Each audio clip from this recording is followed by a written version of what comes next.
ቶቻችን እጅግ በጣም ግሩም የጨዋታ ፍሰት እንደሚኖረው አንተራጠርም። የአፍሪካ ዋንጫ እያደገ መምጣቱ የሚያሳይ ነው። አሁን ግን ወደ ስቴዲየም ኦፍ ላይት እንመለሳለን። ማልሜዳ አካባቢ ላይ በተደጋጋሚ ጥፋቶች ሲፈጸሙ እያየን ነው። ይሄ አዲስ ነገር ይመስላል።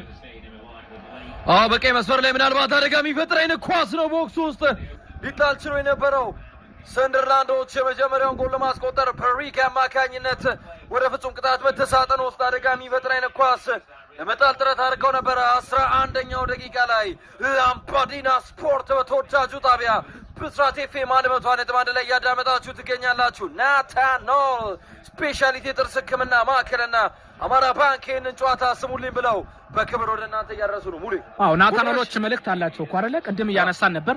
ናታኖ የጥርስ ሕክምና ማዕከል ላምባዲናን አድምጠን እነ ፋኒን እነ ሙሉ ቀንን እነ መሳይን አድምጠን ነው የመጣ ነው ካላችሁ ቅናሽ ይደረጋል ተብሏል። ስለዚህ ምን ጠብቃላችሁ? ወደ ናታኖ